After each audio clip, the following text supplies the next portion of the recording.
Magandang araw po sa inyong lahat. Sa araw po na ito ay isa na namang kwento ng pakikipagsapalaran at kababalaghan ang aking ihahatid sa inyo. Ito ay kwento ni Lolo Alipio kasama ang kanyang apong si Lucas.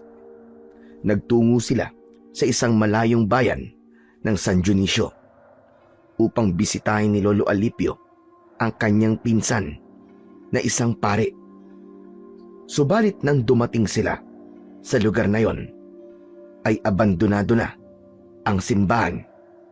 Pinabayaan na ito at tinubuan na ng mga damo. Wala na rin ang paring pinsan ni Lolo Alipio na si Padre Ignacio. Kanyang nalaman na patay na ito, subalit hindi malinaw ang dahilan ng kamatayan. Hanggang sa kanyang nalaman ang dahilan, kaya pinili niya na mamalagi na lamang sa lugar na yon para bigyan ng katarungan ang pagkamatay ng kanyang pinsan. Ang kamatayan ng pinsan ay may kinalaman sa mga kampon ng kadiliman at mga aswang na namahay sa San Dionisio. Doon ay nagamit ni Lolo Alipio ang kanyang pagiging manunugis, isang dahilan kung bakit siya napadpad sa lugar na yon. Ngunit paano ipagtatanggol ni Lolo Alipio ang mga taga San Dionisio at makamtan kaya niya ang inaasam na katarungan para sa kanyang pinsan? Ano ang kanyang madidiskubre dahil sa mga lindol na naganap sa lugar na yon na lumikha ng pagbitak ng mga lupa? Malalaman natin ang mga kasagutan sa kabuuan ng kwentong inyong mapapakinggan. Ngunit bago ang lahat, mga idol, huwag po nating kalimutang mag-subscribe, mag-like at i-hit ang notification bell sa aking mga YouTube channel na The Voice Addict at Apong Isaak para sa mas marami pang makapigil hininga na kwentong aswang at katatakutan mula sa mundo ng kababalaghan. Umpisahan na po natin ang kwento. Sigurado po ba kayo, Lolo Alipio? Dito na po ba yun? Oo, Lucas. Sigurado ako. Dahil minsan na akong nakapunta rito. Kailan po yun, Lolo Alipio? Abay, siguro mahigit 10 taon nang nakakalipas. May katagalan na rin, Apo. Naku po, hindi pa ako pinapanganak nun ah. Ang tagal na po pala. Tama ka. Matagal-tagal na nga talaga yun. Pero hindi ako maaaring magkamali. Dahil natatandaan ko itong simbahan. Tapos yung malaking puno na narito sa bakuran. Diyan ako nagpapalipas ng oras. Halos 1 linggo rin akong tumigil dito noon. Pero marami na pong nangyari, Lolo Alipio. Matagal na po yun eh. Saka tignan niyo po. Mukhang matagal na rin pong hindi ginagamit itong simbahan. Kinapitan na po ng mga gumagapang na damo. At santambak po ang mga tuyong daon na nagkalat. Tingnan niyo po oh. Yun nga ang ipinagtataka ko. Mukhang matagal nang hindi ginagamit itong simbahan. Pinaglipasan na ng panahon. Oo nga po eh. Ibig sabihin po, wala pong tao dyan sa loob ng simbahan. Alamin natin, Lucas. Dito tayo dumaan sa gilid ng simbahan. Ang natatandaan ko may daan dito sa likuran. Papasok sa loob. Sandali lang. Sino kayo? Anong ginagawa niyo rito sa simbahan ng San Dionisio? Meron lang kaming hinahanap, Manang. Ay, anong manang ang sinasabi mo? Mukhang mas matanda ka pa nga sa akin. Tigilan mo ko.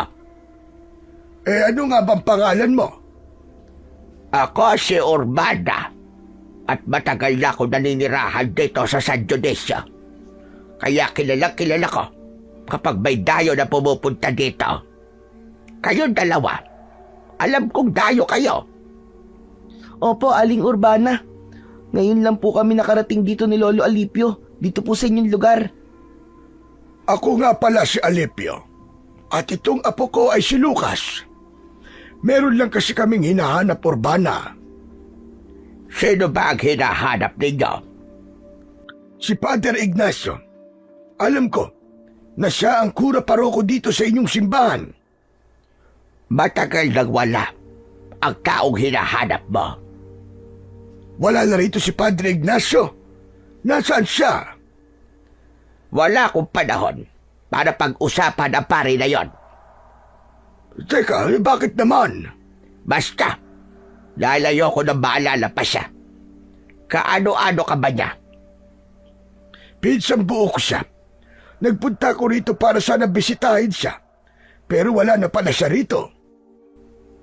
Paano po yan, Lolo Alipio? Wala na pala rito si Padre Ignacio eh. Ano pong gagawin natin? Ay, hindi ko rin alam, Apo. Kayong dalawa, mabuti pa siguro bumalik na kayo sa pinanggalingan ninyo. Yun ang maipapayo ko sa inyo. Naku po, malayong-malayo po yung pinanggalingan namin eh. Aba, wala akong pakialam kahit gaano pa kalayo ang pinanggalingan ninyong dalawa. Ang kailangan ay umalis na lang kayo dahil hindi kayo welcome dito. Bakit naman? Hindi naman kami masamang tao ng apo ko. Dahil kamag-anak kayo ni Padre Ignacio. Kadugo na kayong dalawa. Tama ka, Urbana. Kadugo nga namin siya.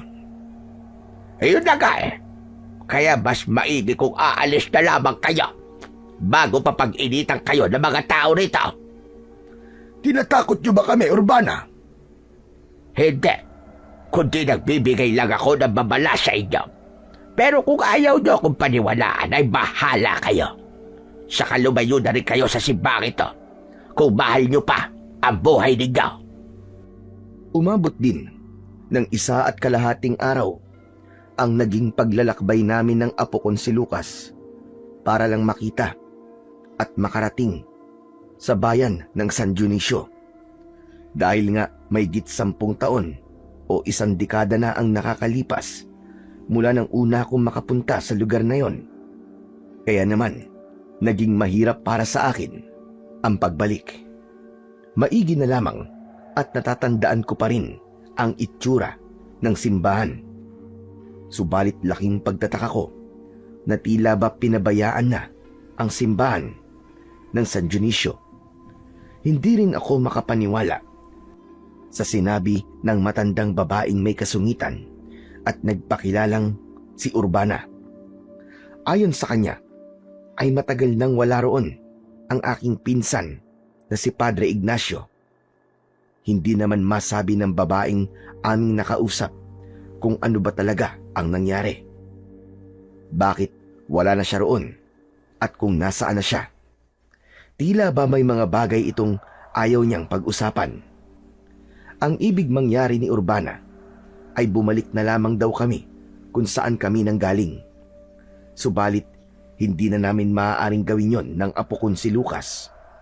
Hindi na kami pwedeng bumalik sa lugar na pinanggalingan namin.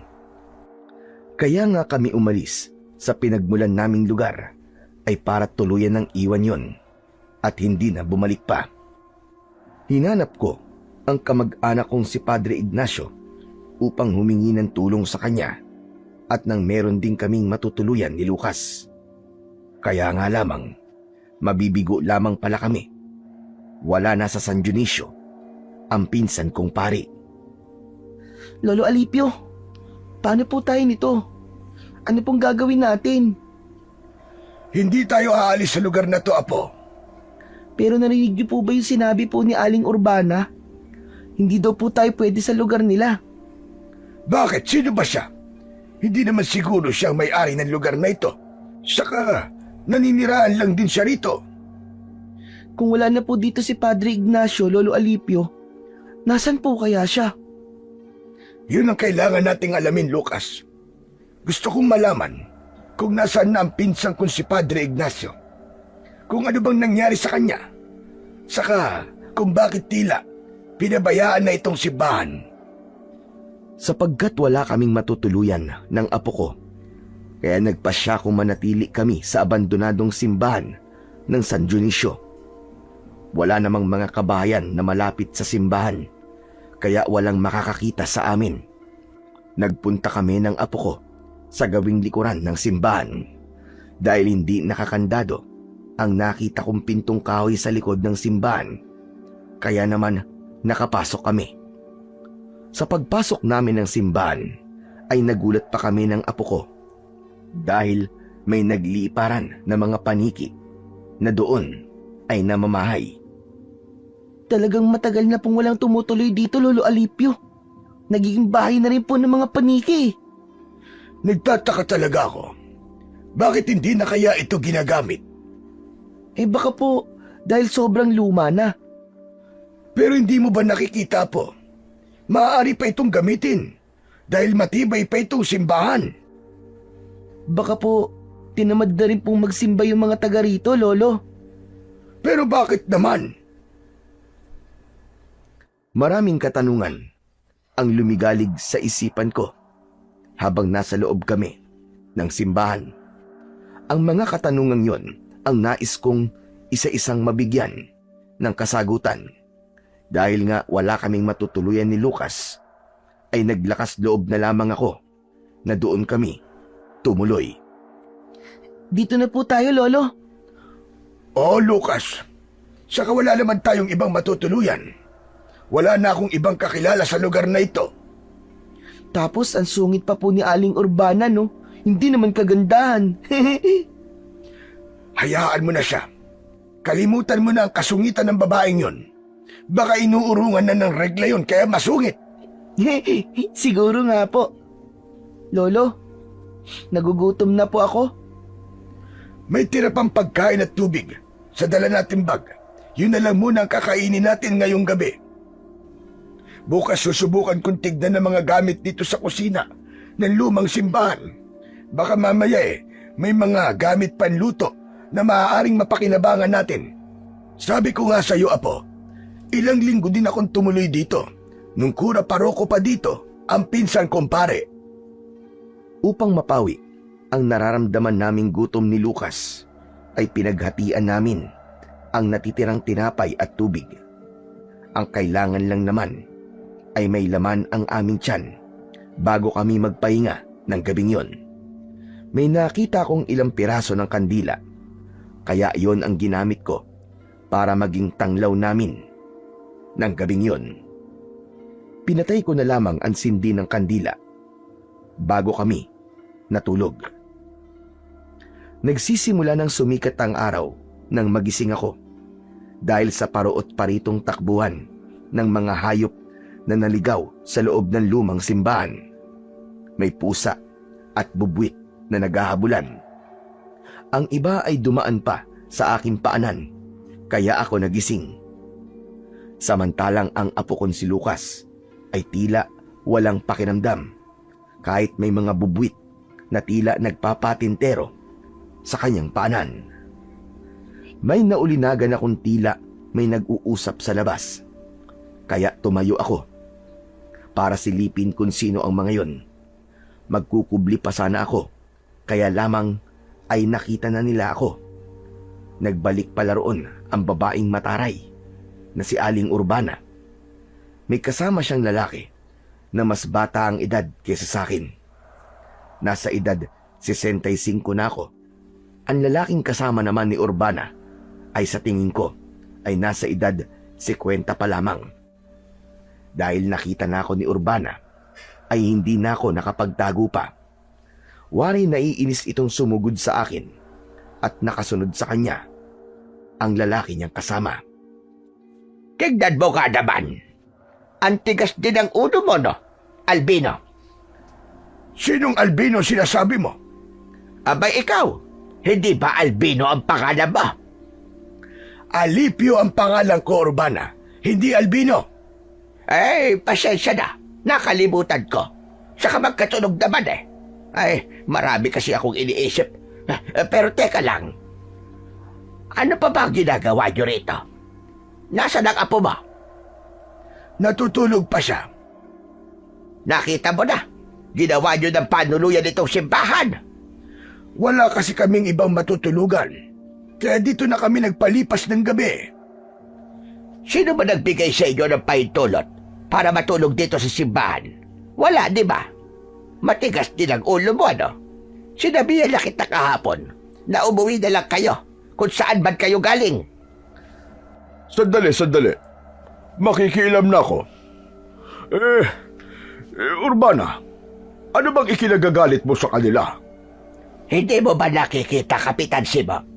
Basta na lang silang tumuloy dyan sa loob ng lumang simbahan at ginawa pang tulugan nang wala namang nagbibigay sa kanila ng permiso. Ano naman? Nakitulog lang naman sila. Saka wala naman silang naaabala sa loob ng simbahan. Matagal nang walang tumutuloy dyan. Inabando na nga ito, hindi ba? Hindi na rin ginagamit para sa pagsisimba. Kaya nga sayang. Kahit na ba, mali pa rin na basta silang papasok dyan sa loob at ginawa pang tulugan. Baka babaya masamang tao pa ang alipyo na yan kung anong gawin dito sa lugar natin. Mukha namang hindi siya masamang tao. Saka Kapitan, kahapon po ay nakausap ko na rin si Urbana. Nasabi ko po sa kanya na kaya po ako nandito ay dahil meron po akong hinahanap. Ipinagpatuloy ko ang aking pagpapaliwanag kay Kapitan Simo. Wala kasi siyang nalalaman dahil hindi naman yun sinabi ni Urbana.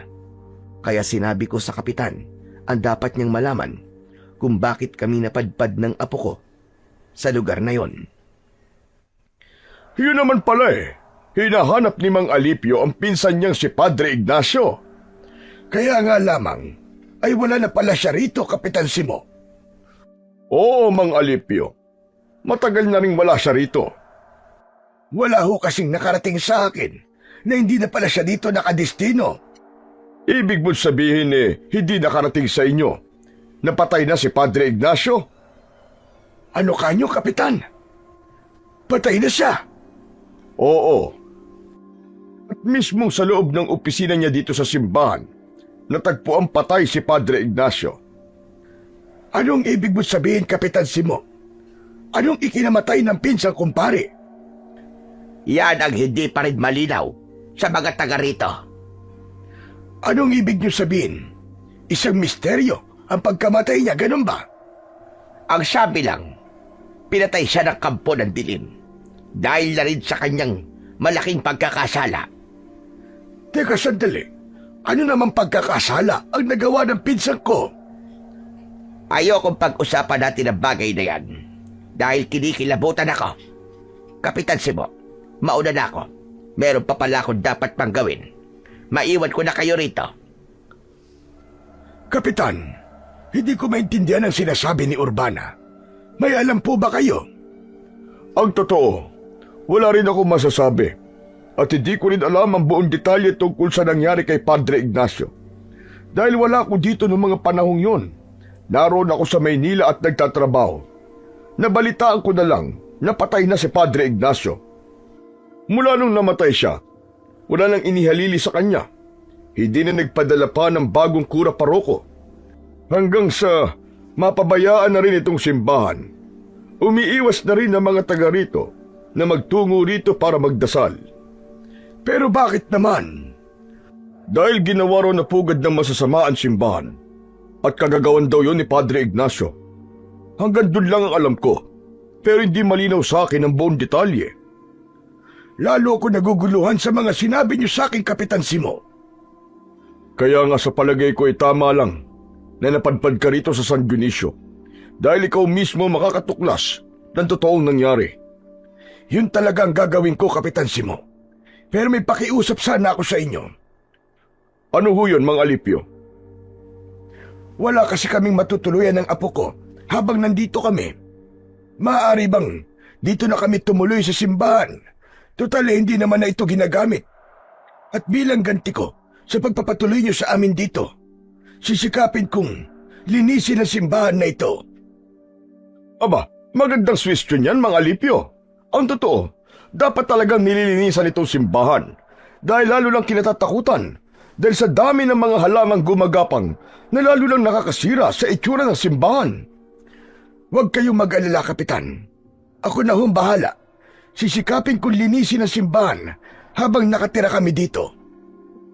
Dahil madali kausap si Kapitan Simo, kaya pumayag siya sa aking naging mungkahi. Hindi ko naman siya bibiguin at tutuparin ko ang aking ipinangako sa kanya. Ang nais ko'y manatili pa sa lugar na yon. Ibig kong malaman ang katotohanan tungkol sa tunay na nangyari sa aking pinsang pare.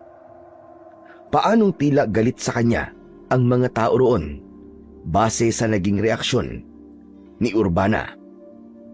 Buti po pumayag po yung kapitan. Na dito po tayo tumira, Lolo Alipio. Oo, Apo. Pero ang kailangan lang natin gawin ay linisan itong simbahan. Kaya kailangan tulungan mo ako, ha? Pero ang dami-dami pong lilinisin dito, Lolo Alipio.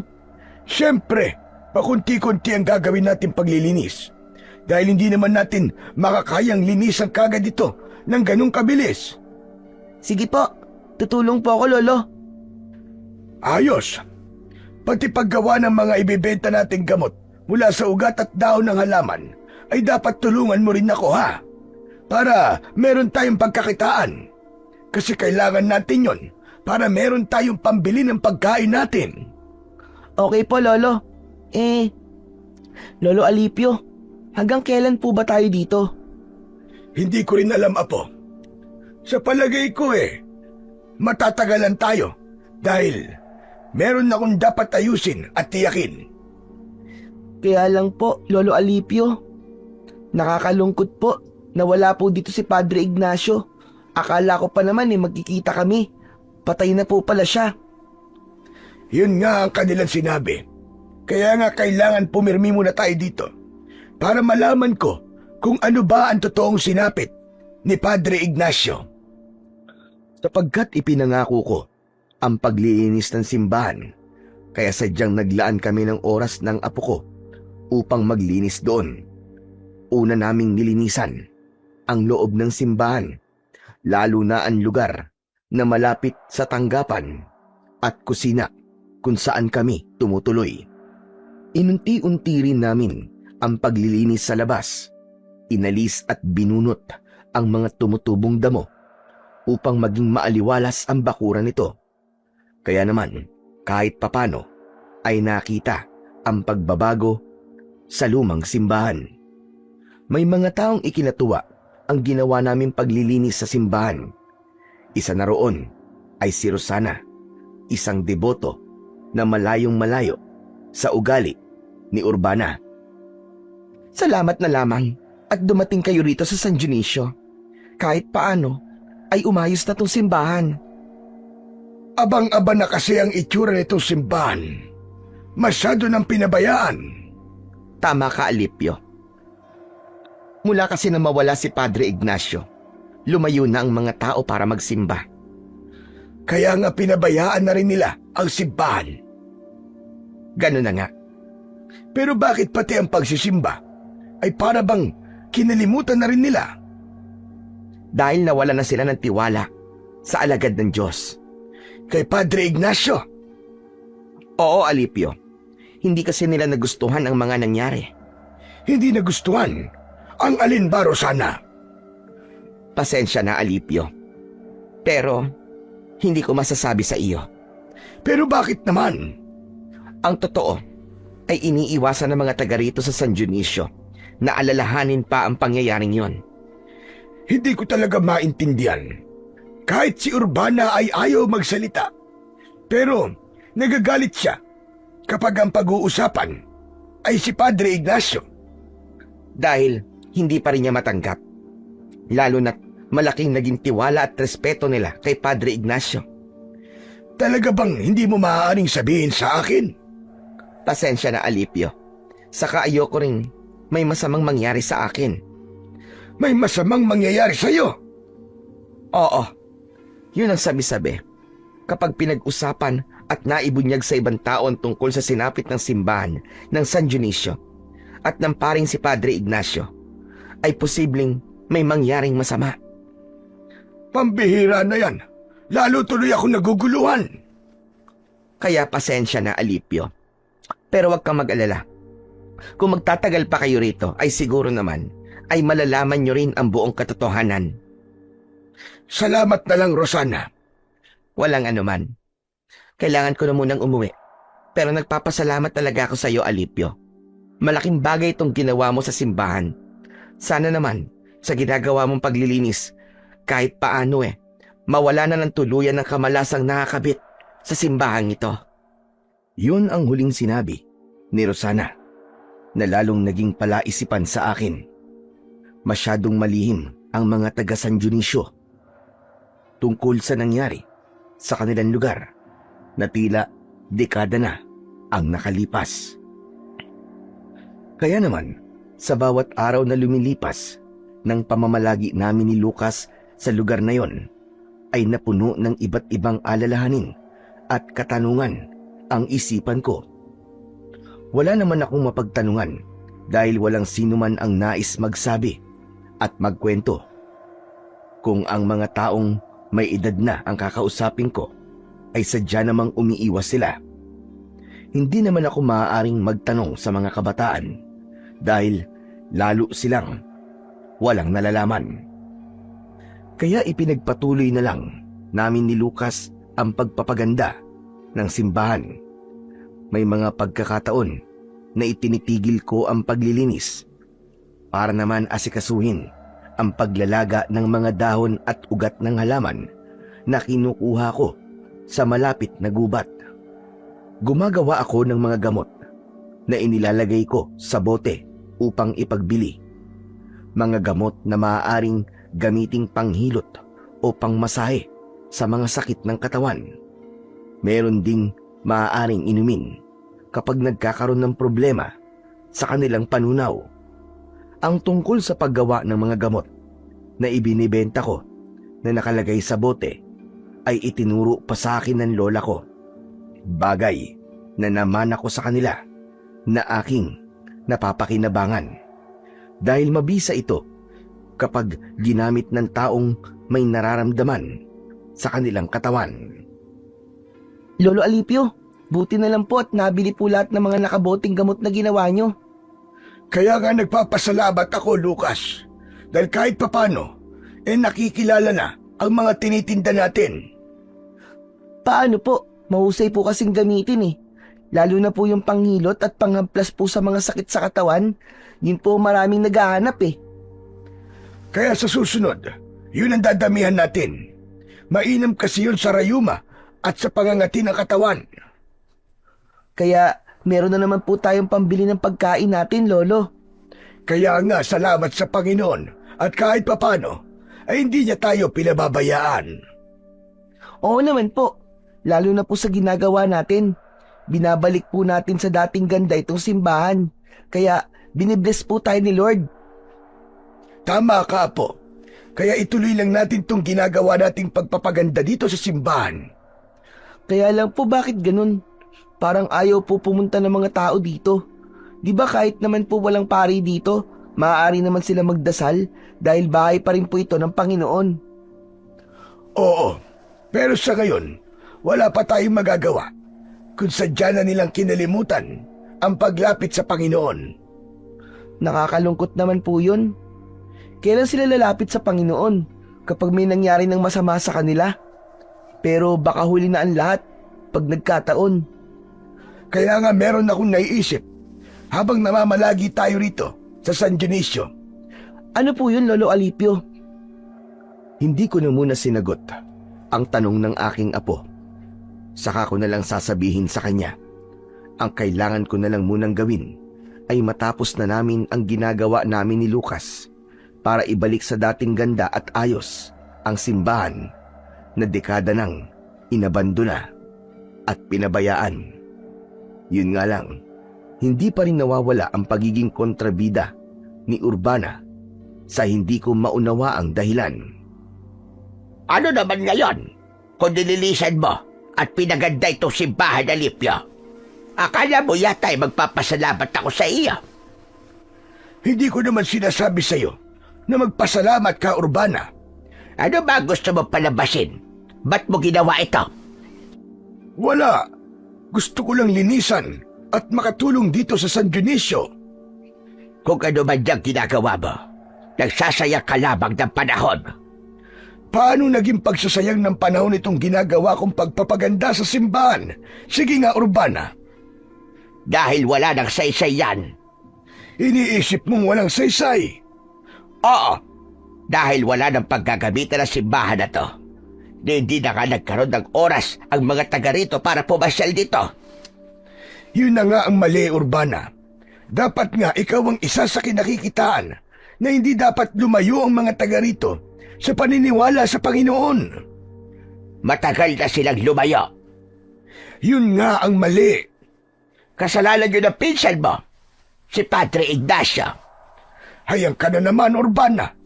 Isinali mo na naman ang pangalan ng pinsang kumpare. Abay, dapat lang naman. Pero wala ka pa rin ipinapaliwanag sa akin, Urbana. Hanggang ngayon ay pinag-iisip mo ko kung ano ba talaga ang dahilan. Wala na saysay para malaman mo pa. Dahil hindi na maibabalik ang mga nangyaring kamalasan. Yun nga ang gusto kong malaman, Urbana. Anong kamalasan ba sinasabi mo? Anong naging kasalanan ni Padre Ignacio? Kahit ulit-ulitin ko, ang pagtatanong at pamimilit ay sadyang nakasara ang bibig ni Urbana para sabihin sa akin ang dahilan. Tila ba isang lihim yun na ayaw nilang mabuksan pa. Bagamat patuloy akong umaasa na darating din ang tamang panahon para sa kwentong yun na pilit nilang itinatago sa akin. Ilang buwan na rin ang pamamalagi namin ni Lucas sa San Dionisio. Hindi na rin nila pinakikialaman ang pananatili namin sa simbahan dahil nakita nila na wala kaming masamang intensyon doon. Katunayan nga ay nilinis pa namin at inayos yun. Kaya lamang ng gabing yun na nagpapahinga na kami ng aking apo nang makarinig kami ng kakaibang ingay na tila may ungol na nagmumula sa ilang sulok ng simbahan. Noon ko lang yun narinig at maging si Lucas ay nagising na rin at narinig ang nakakakilabot na ungol. Lolo Alipio, ano po ba yun? Parang may ungol po at nahihirapan na. Narinig niyo po ba? Baka guni-guni mo lang yun, Apo. Hindi po. Dinig na dinig ko po eh. At parang nandito lang po sa loob ng simbahan.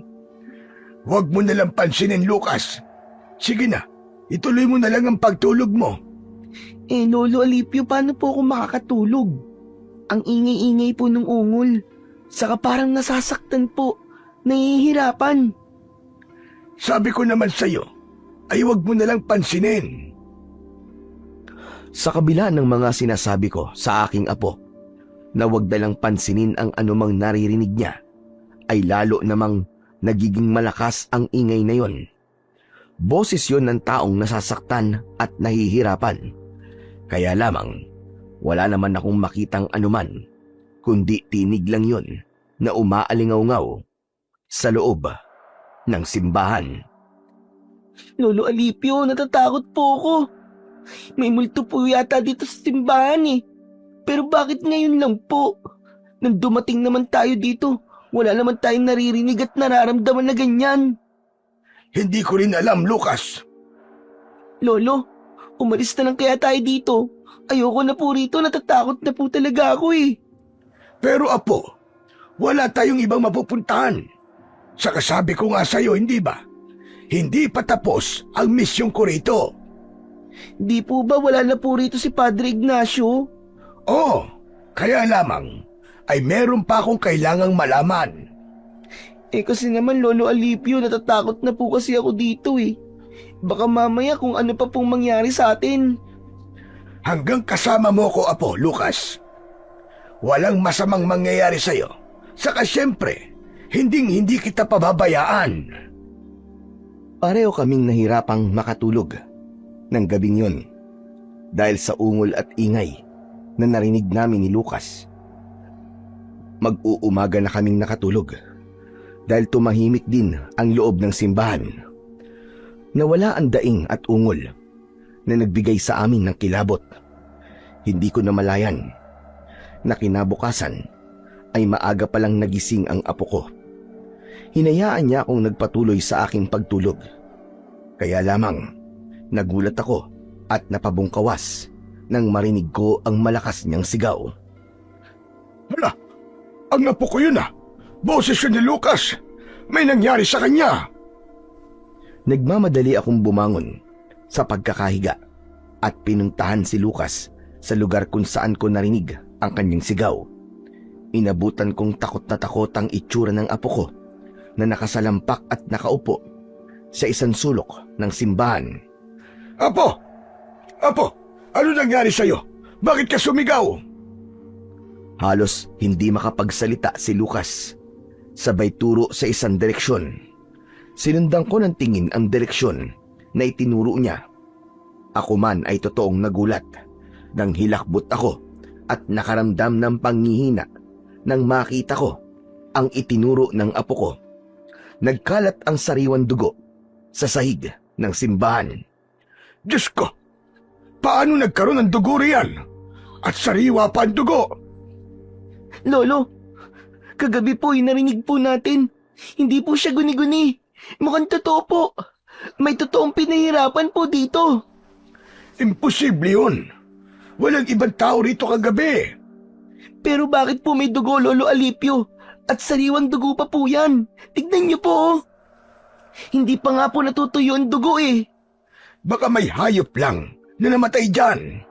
Lolo, ano po ba nangyayari? Bakit po may ganyan?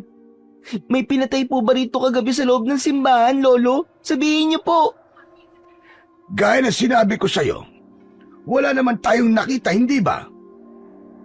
Pero Lolo, may narinig po tayo. Alam niyo po yun. Anong ibig sabihin po ng narinig natin? Hindi ko rin kayang ipaliwanag sa apo ko ang tungkol sa aming narinig ng nakalipas na gabi. Naguguluhan ang utak ko. Hindi ko rin maubos maisip kung ano ba talaga ang meron sa simbahan ng San Dionisio. Kaya pinuntahan ko si Kapitan Simo at sinabi ang tungkol sa nagkalat na dugo sa loob ng simbahan. Ngunit nang magbalik ako ng simbahan na kasama ang kapitan, tila napahiya ako. Ano ba dugo ang sinasabi mo, Mang Alipio? Walang dugo rito, kundi nagkalat na tubig lang. Pero imposible, Kapitan. Kanina po, kitang-kita namin ang apo ko. Sariwan dugo po ang nagkalat dyan. Baka po may problema lang kayo sa mata, Mang Alipio. Kaya ang tingin nyo sa nagkalat na tubig ay dugo. Kapitan, totoo po ang sinasabi ng lolo ko. Saka ako nga po ang unang nakakita sa dugo na yun eh. Maniwala po kayo. Pero wala naman.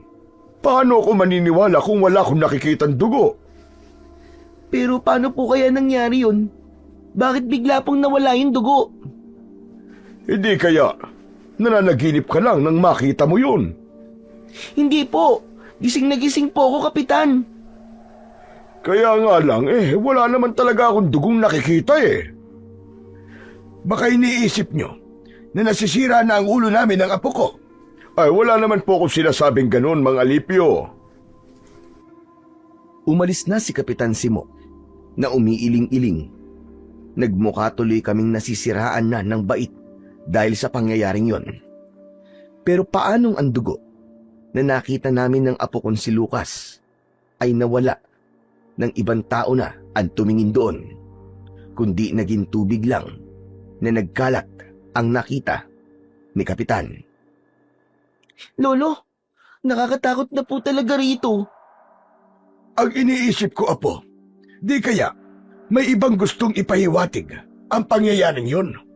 Po, ano pong ibig niyong sabihin, Lolo Alipio? Na may hiwagang nangyari dati pa dito sa simbahan ng San Dionisio. At malamang may kinalaman dun si Padre Ignacio. Yung mga narinig at nararamdaman po ba natin ang gusto niyo pong sabihin? Oo, Lucas. At tiyak, may iba pa tayong madidiskubre kung mananatili pa tayo rito. Patuloy na naging palaisipan sa akin ang mga pangyayaring yon sa simbahan. Kaya lalo lang akong nagkaroon ng interes para manatili pa sa San Dionisio kahit na nagpupumilit na ang apo ko na umalis na kami. Hanggang minsan isang tahimik na gabi ay may isa muling pangyayari ang hindi namin inaasahan.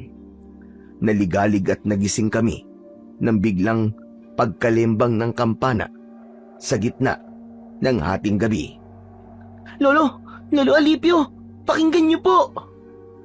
Mabagin langit, paano tumunog ang kampana nitong simbahan? Lolo, may nagpaparamdam na naman po sa atin. Lolo Alipio, iba na po talaga to. Ang kampana naman ng simbahan ang pinakialaman. Bakit po tumunog yun? Sino po nagpatunog ng kampana? Aba, hindi ko rin alam. Wala namang ibang tao rito kundi tayo lang. Umabot ng halos kalahating minuto rin na tumunog ang kampana ng simbahan. Natitiyak kong nadinig din yun ng mga naninirahan sa San Dionisio. Posibleng ipinagtaka nila na nasa gitna ng hating gabi ay nambulao ang kampana. Dahil nga sa pagtunog na yun ng kampana ng simbahan, ay ginising kami ni Lucas ng ingay ni na Kapitan Simo at Urbana.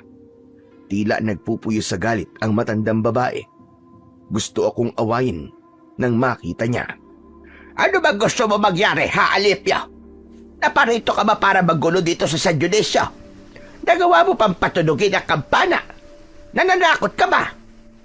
Bakit naman ako mananakot, Urbana? Yung ginawa mong pagpapatunog sa kampana sa ganitong oras, nahihibang ka na ba? Bakit, Urbana? Ano bang meron kung hating gabi tumunog ang kampana ng simbahan? Hindi mainam na patunugin ang ganitong oras yan.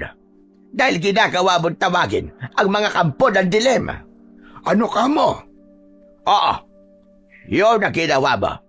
Tumawag ka ng mga katulad mong impakto at masamang espiritu. Siguro kaya ka nagpunta rito ay para magasik ng lagim, katulad ng pinsan mo. Anong sabi mo? Sandali. Aling Urbana, magulos dili ho kayo. Inaaway niyo na naman si Mang Alipio. Dahil hindi na maganda ang kanyang ginagawa. Pero makikisibad nga po muna ako sa inyo kahit bata pa po ako. Gusto ko po sumali sa inyong pinag-uusapan. Bakit? Ano ba sasabihin mo, ha? Ang bata-bata mo pero nakikialam ka na sa usapan na matatanda. Kaya nga po nagpaalam po ako, di ba po? Sige, Lucas. Ano ba sasabihin mo? Kapitan, hindi naman po si Lolo Alipio ang nagpatunog po ng kampana. Nako. Pwede ba, bata? Huwag mong pagtakpan ang lolo mo. Magsisinungaling ka pa talaga. Ang bata-bata mo pa, gagawa ka na kakanda kwenta. Hindi po ako nagsisinungaling, Aling Urbana. Totoo po ang sinasabi ko. Kapitan, maniwala po kayo sa akin. Bigla na lang po tumunog ang kampana nitong simbahan. Mang Alipio, ano po ba ang totoo? Yung sinabi ng apo ko, Kapitan.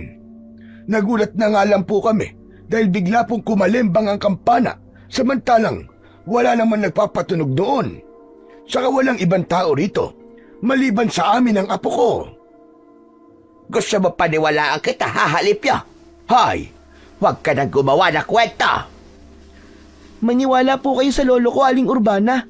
Talaga pong bigla na lang pong tumunog ang kampana. Nako. Huwag niyo akong lokohin.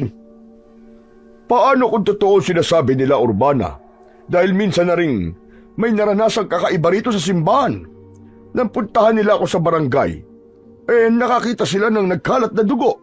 Pero nung pinuntahan ko, wala namang dugo akong nakita, kundi tubig lang. Nakita niyo, Kapitan? Talagang mapagawa na kwento ang maglolong yan.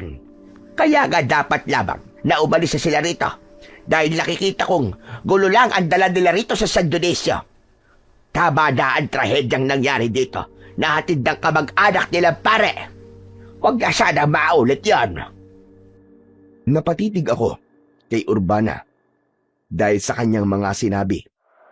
Ramdam ko na unti-unti ay malapit ko nang malaman ang totoong kwento sa sinapit ng pinsan ko at kung ano ang punot dulo ng galit nila kay Padre Ignacio. Dahil naging palaisipan at nagkaroon ako ng pagdududa kay Urbana, Kaya inalam ko kung saan ito nakatira at lihim akong nagmanman sa kanya. Nalaman ko na nag-iisa na lang pala siya sa buhay. Wala na siyang mga kamag-anak. Pagkatapos kong malaman ng tirahan niya, ay umalis na rin ako. Kaya sinabi ko sa sarili ko na babalikan ko siya. Nang sumapit ang gabi, ay sinabihan kong matulog ng maaga si Lucas. Pero marami siyang tanong. Bakit po ba gusto niyo pong matulog na po ako, Lolo Alipio? Kasi nga hindi maganda sa bata ang nagpupuyat. Di po ba kahit sa matanda, hindi rin naman po maganda ang nagpupuyat? Kaya matulog na rin po kayo. Diyos ki batang iriya. Ang dami pa sinasabi. Ikaw ang pinapatulog ko ng maaga. Eh bakit nga po? May pupuntahan po ba kayo? Wala. Saan naman ako pupunta gabi na? Kaya nga po, sabay na po tayong matulog. Wala akong nagawa, kundi sabayang mahiga ang apo ko. Pero sa isip ko, hindi ko kailangang antukin, kundi masisira ang aking mga plano. Kaya pinaglabanan ko ang antok hanggang sa makatulog na si Lucas. Nang matiyak kong tulog na ang apo ko, ay dahan-dahan akong lumabas ng simbahan upang hindi makalika ng kahit na anong ingay. Babalik ako sa bahay ni Urbana. Alam ko at nararamdaman kong meron akong matutuklasan mula sa kanya. Tahimik na tahimik ang daan patungo sa bahay ni Aling Urbana. May mangilan-ngilan na asong tumatahol sa akin habang naglalakad ako patungo sa bahay ng matandang masungit. Nang marating ko yun, ay nakita kong madilim ang loob ng bahay. Bagyan liwanag lamang ang makikita na tila galing sa isang liwanag ng gasera. Lumapit ako sa kanyang bahay na yari sa pawid at sa wali.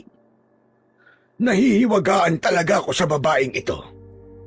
Masyado siyang masungit sa akin na hindi ko alam ang dahilan. Habang nag-aabang ako sa labas ng bahay, ay idinikit ko ang aking tenga sa dingding na yari sa sawali. Nakarinig ako ng tila dumadaing at alam kong boses yon ni Urbana. Hindi ko mawari kung ano bang nangyayari sa kanya, kung nahihirapan ba ito o may nararamdaman. Hinayaan ko muna at naghintay ako sa mga susunod pang pangyayari. Maya-maya pa ay biglang tumahimik. Naisip ko na baka kung napano na ang matandang masungit. Kaya humanap ako ng kahit maliit na siwang upang makita ko kung ano ang nasa loob at makita ko si Urbana. Natulala ako at hindi agad nakagalaw sa kinatatayuan ko nang makita ko ang nasa loob ng bahay. Aswang! Isang aswang na abwak si Urbana! Nakakadiri ang itsura ng aswang na si Urbana. Makapal ang sabog na buhok, ang matay ng lalaki, at ang mahabang dila ay parang dila ng isang bayawak. Subalit mas mahaba ito. Nang makita ko ang nakakatakot na itsura ni Urbana, ay nagpalinga-linga siya. Tila nararamdaman niyang may ibang nilalang sa paligid niya. Kailangang hindi niya ako makita. Kaya pumasok ako sa ilalim ng kanyang kubo. Naalala ko na dala ko nga pala ang karet na ginagamit ko sa pangunguha ng mga halamang gamot. Kailangan maging alerto ko. Kaya dapat maihanda ko itong karet kong dala. Isang maling galaw lang ng aswang na si Urbana. Siguradong malilintikan siya sa akin. Tatagpasin ko talaga ang leg niya. Subalit maya-maya pa ay nawala ang ingay na kanina lang ay aking narinig. Muli ay sumilip ako sa siwang sa dingding. Wala na akong nakitang anuman sa loob. Wala na rin doon si Urbana. Nawala ang babaeng aswang. Saan kaya pumunta yon? Nagpasya akong umalis, kaya lumabas na ako mula sa silong ng bahay. Kaya lamang, nang makaalis na ako sa silong, ay biglang bumungad sa harapan ko ang isang aswang abwak. Hindi ako maaaring magkamali. Siya, si Urbana, ang babaeng masungit at matabil ang dila. Gusto kong atakihin ng aswang. Nandidilat ang kanyang malaking mga mata at humahaba ang dila na tila gustong paabutin sa akin. Sige! Pabain mo pa ang dila mo! Tsak putol yan! Sige! Ilawit mo pa at paabutin sa akin! Para malaman mo ang pakiramdam ng aswang na naputulan ng dila! Sa talas nitong hawak kong karet, siguradong putol talaga ang dila mo! Sige! Lumapit ka pa! Wari namang natakot ang aswang sa aking mga sinabi. Bigla nitong pinaikli ang kanyang mahabang dila. Subalit ang sama ng pagkakatingin niya sa akin. Alam kong may pinaplano ang aswang na nasa aking harapan. Kaya umayos ako ng aking posisyon. Inihanda ko ang sarili ko habang hawak ang matalas na karet. Hindi ako magkakamaling gamitin ang armas kong hawak sa oras na umatake ang kampon ng kadiliman. Pero nakikita ko na tila nag-aatubili siyang lapitan ako. Kaya naglakas loob naman akong sumugod, papalapit sa kanya. Pero panay ang urong ng aswang abwak. Nakita ko na tila nagdadalawang isip ito. Kaya naglakas loob akong sugurin. Kaya lamang, nabigo ako dahil biglang nagbago ang anyo ng aswang abwak. Naging malaking uwak ito at lumipad papalayo. Kinatakutan ako ng aswang. Pero tiyak, matatandaan niya na ako. Kaya delikado na ako sa kanya.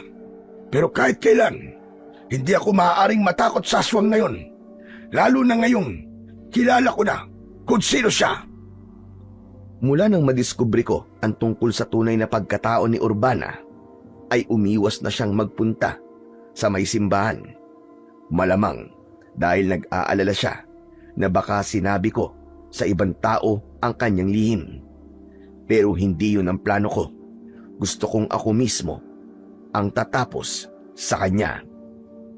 Dahil may iba pa akong plano sa San Dionisio, kaya kinausap ko si Kapitan Simo at Rosana para tulungan ako.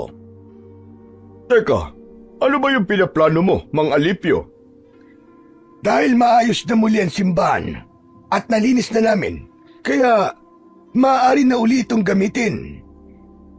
Kaya lang, Mang Alipio, walang pari na maaaring manguna. Kung iniisip mo ay ibalik ang pagmimisa dito. Hindi lang naman sa pagmimisa maaaring gamitin itong lumang simbahan, hindi ba?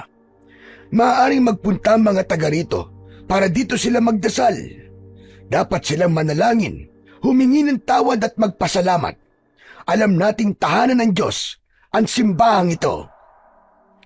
May punto ko riyan, Mang Alipio. Kung sa bagay po ay tama kayo, Mang Alipio. Kaya hihikayatin natin ang mga taga rito na bumalik sa simbahan. Dito sila mag-alay ng kanilang mga dasal. Ganun na nga, Rosana. Kaya sa paraang yon, ay magbabalik loob sila sa kanilang pananampalataya sa Panginoong Diyos. Natutuwa ako sa naisip mong yan, Mang Alipio. Ang totoo, kailangan talaga ng mga taga rito na magbalik loob sa Panginoong Diyos. Lalo na sa panahon ngayon. Maraming hindi magagandang nangyayari. Lalong lulubha ang kasamaan kung tuluyang lalayo ang tao sa kanilang pananampalataya sa Panginoon. Huwag kayo mag-alala, Mang Alipio. Sasabihan ko rin sa mga taga rito ang maganda mong plano. Sana nga ay makumbinsi ko sila na bumalik dito sa simbahan para magbalik loob sa kanilang pananampalataya sa Panginoong Diyos. Kaya naman, ng mga sumunod na araw, ay may mangilan-ngilan na akong nakikita na nagpupunta sa simbahan. Nagsasagawa sila roon ng kanilang pagdarasal. May iba naman na tila walang pakialam dahil nasanay na sila sa kanilang nakagawian. Nawalan na ng halaga sa kanila ang pagkakaroon ng kaugnayan sa Diyos. Nalulungkot ako para sa bagay na yon. At sa pagbubukas muli ng simbahan, ay sadyang hindi ko na nakita pa kahit anino ni Urbana. Sadyang lumayo na siya at marahil natatakot na siya na gumawi roon. Ang ginawa kong yon, napasiglahin muli ang mga tao para maging mas malapit sa Diyos, ay ikinatuwa ng ibang hindi nawawala ang pananampalataya. Ang iba nga ay nagdadala pa ng pagkain at mga sariwang gulay at prutas para sa amin ng aking apo. Siyempre, tinatanong ko sila kung para saan ang kanilang mga binibigay. Para daw yun sa amin ng apo ko bilang pagpapasalamat. Wow! Ayos talaga, Lolo Alipio! Makakalibre na po tayo ng pagkain ito. Marami-rami itong mga naipon natin pagkain. May bigas pa po na mailuluto natin. Lahat ng yan ay biyayang bigay sa atin ng Panginoon, Apo. Oo nga po. Ang bait po pala talaga ng mga taga rito, no?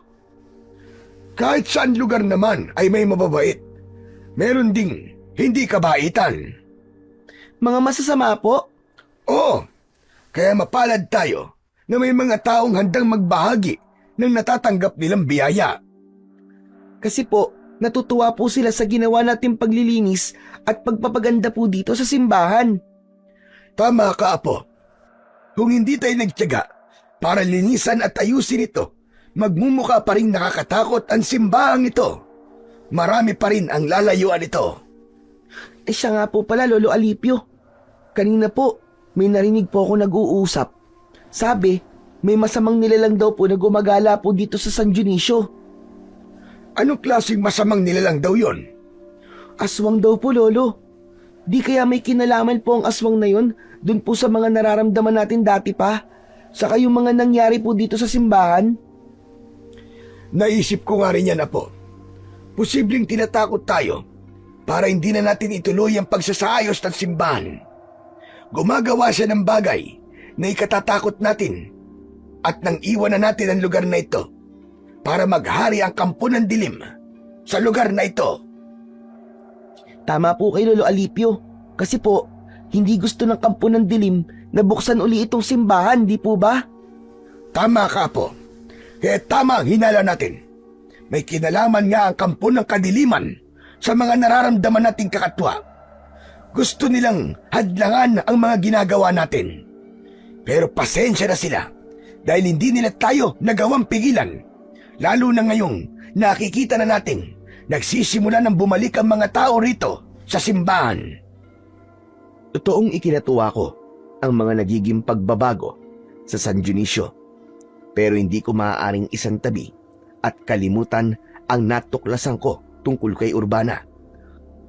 Nararamdaman ko ang kanyang pananahimik ay may kakaibang ibig sabihin. Kaya naman, lihim akong nagmasid at inalam ang kanyang mga lakad. Hanggang minsan ay nakita ko siya na nagtungo sa gubat. Nasa gubat din ako ng mga pagkakataong yon dahil nangunguha ako ng mga ugat at dahon ng halamang gamot. Hindi ako maaaring magkamali. Si Urbana, siya ang natatanaw ko na yon. Nakatalukbong pa siya ng itim na tela. Palihim ko siyang sinundan. Kumuha ako ng sanga ng puno na may mga makakapal na dahon. Ito ang gagamitin kong kublihan. Habang lihim akong nakasunod kay Urbana. Hanggang sa nakita ko siya na tumigil sa harap ng isang yungib. Naghintay siya roon ng ilang minuto hanggang lumabas mula sa yungib ang isang lalaking hindi pa naman katandaan. Marahil ay nasa 50 ang edad ng lalaking yon. Dapat kong malaman ang kanilang pag-uusapan, kaya gumawa ko ng paraan upang makalapit sa kinaroroonan nila para marinig ko ang kanilang pag-uusap. Salamat na lamang at masukal ang lugar na kinaroroonan nila, kaya nakalapit ako na hindi nila nakita. Mula sa aking pinagkukublihan ay bahagya kong narinig ang kanilang usapan. Tila matagal na silang magkakilala ni Urbana. Sadya kailangan kitang makausap, Candido. Tiyakin mo lang na importante ang pakay mo dahil ayokong sinasayang ang oras ko. Oo, mahalaga ito. Dahil may kinalaman ito sa ating plano at sa hihintay nating takdang sandali. Anong ibig mong sabihin? Hindi umubra ang aking mga plano, Candido. Hindi ko pa rin napapaalis sa matandang yon sa simbahan. Siya si Alipio. Ang dayo dito sa San Dionisio? Oo, ang kamag-anak ni Padre Ignacio. Ang bilin ko, dapat silang mapaalis ng apo niya. At huwag mong hayaang magamit uli ang lumang simbahan dahil tayong gagamit doon. Konting panahon na lamang ang aking hinihintay. Pero hindi pa rin sila umaalis, Candido. Ginawa ko na ang pananakot na kaya ko para umalis sila ng apo niya. Kaya lamang, tila nawala ng saysay yon. Wala ka talagang kwenta, Urbana. Binigo mo pa rin ako. Ginawa ko naman ang makakaya ko, Candido. Ngayon nga, ay nagawa na niyang buksan ang simbahan. Hinihikayat niya ang mga tao para pumasok doon at magdasal. Kahit wala ng pare, Oo, ang importante raw sa kanila ay magsagawa sila roon ng padalagin. hindi maaari ang ganon. Makakasira yon sa ibig nating mangyari. Hindi sila dapat manumbalik sa dati nilang ginagawa. Ang pagiging makajos. Yun ang pinipilit kong gawin, Candido. Kaya nga ginawa natin ang lahat, hindi ba? Para sirain ang imahe ni Padre Ignacio. Sa pakikinig ko sa pag-uusap ni na Urbana at ng lalaking tinatawag niyang si Candido, ay nabanggit ang pangalan ng pinsan kong si Padre Ignacio. Kaya lalo akong nagka-interes sa kanilang pag-uusap. Tama nga ang hinala ko na may alam si Urbana sa tunay na nangyari sa pinsan kong pare. Ayaw lang niyang magsalita, kaya ipinagpatuloy ko ang pakikinig sa kanilang usapan. At nagtagumpay tayo sa planong yun. Laban kay Padre Ignacio. Oo, Candido. Nagawa natin pasamain si Padre Ignacio. Naging masamang pari siya sa paningin ng mga taga-San Dionisio. Pumapatay tayo ng tao at nagagawa nating dalhin yon sa simbahan. At pinalalabas nating siya ang may kagagawa ng pagpatay dahil nasasaniban ng masamang espiritu ang paring yon. Tama ka, Urbana. Napaniwala natin ang mga tao, lalo na ang mga deboto, na masamang pari pala si Padre Ignacio. Kaya nilayon na siya ng mga tao. Hindi na sila pumasok pa ng simbahan dahil sa takot na mapahamak sila. Hindi lang yun. Unti-unting nawala sa katinuan ng pare at siya mismo ang pumatay sa sarili niya sa pamamagitan ng pagbigti. Dahil sa ginawa natin, ay tuluyan lumayo sa simbahan ng mga tao at iniwan ang kanilang pananampalataya. Kaya mas malaya nating magagawa ang ating plano. Kaya lamang sa pagdating ng mga dayong yon, ay mukhang magkakaroon tayo ng problema. Kaya nga dapat nating gawin ay mawala siya sa landas natin, Candido. Sa'yo ko ibibigay ang trabahong yan, Urbana. At kailangan, magawa mo agad yan. Hindi pa rin ako makapaniwala sa aking mga narinig. Ngayon ko naintindihan ang lahat. Tama ang kutob ko na may kinalaman nga si Urbana sa nangyari kay Padre Ignacio. Namatay siya na hindi man lang nalaman ng mga tao ang katotohanan. Naikubli yun sa kanila, kaya inakala ng mga taga San Dionisio na masama si Padre Ignacio, na totoong naging kampon ito ng kadiliman. Gayong pinagtutulungan lang pala siyang pasamain ng katulad ni Urbana. Kaya hindi ako makakapayag na hindi magkaroon ng katarungan ang sinapit ng pinsan ko. Ako ang gagawa ng paraan para ipaghiganti siya at lumabas ang buong katotohanan. Ang nais ko ay mabago ang paniniwala ng mga taga San Dionisio sa tunay na nangyari sa pinsan kong pare. Ibabalik ko ang kanyang dignidad na sinira at ang respeto na inalis sa kanya dahil sa kasamaan ni na Urbana. Nang makabalik ako ng simbahan, ay hindi maalis-alis sa akin ang mag-isip. Napansin ng apo ko ang aking pagiging balisa. Lolo Alipio, bakit po ba? May problema po ba kayo? Ay wala, Lucas. Saan po ba kayo galing, Lolo? Ilang oras po kayo nawala. Hindi ko alam po kung saan po kayo hahanapin eh. Meron lang akong importanteng bagay na ginawa, Apo. Ano po ba yun? Sa akin na lang yun. Hindi mo na kailangan malaman pa. Ano po ba talaga, Lolo? Ayaw niyo pong sabihin sa akin eh. Bakit po? Sekreto po ba yun? Parang ganun na nga. Kaya huwag ka na lamang mag-usisa. Huwag ka nang makulit. Lolo, sige na po. Ay, siya nga pala. May mga nagbigay na naman po ng prutas kanina. Kinain ko na po yung iba kasi po nagugutom na ako eh. Kailan ka ba hindi nagutom? Lagi ka namang gutom eh. Pero Lo, ayos na po tayo dito. Kahit po magtagal pa tayo dito. Kasi ang dami po nagbibigay sa atin ng pagkain. Hindi po tayo magugutom. Kaya nga gagawin ko ang buong makakaya ko, Apo. Para maging maayos muli ang lugar na ito at mailayo sa kasamaan ng kampon ng dilim. Po? Teka, Lolo Alipio, ano pong ibig niyo pong sabihin? Kailangan gawin nating ligtas ang San Dionisio sa pamiminsala ng mga masasamang nilalang. Nakita ko na napakunot na lamang ang noo ng aking apo. Hindi kasi niya ganap na maintindihan ang aking sinabi. Handa kong panindigan ang aking ipinangako sa sarili ko. Tutulong ako at gagawin ko ang makakaya ko para maibalik ang paniniwala ng mga taga San Dionisio sa dakilang lumika. Nararapat lamang na bumalik ang kanilang pananampalataya na sinira ni Urbana kasama ang lalaking si Candido. Sila ang may pakana ng lahat ng di magandang nangyari sa lugar na yon. Naging biktima rin ng kanilang kasamaan si Padre Ignacio. Nang mga sumunod na gabi, ay wala na kaming naramdamang kakaiba ng aking apo sa simbahan.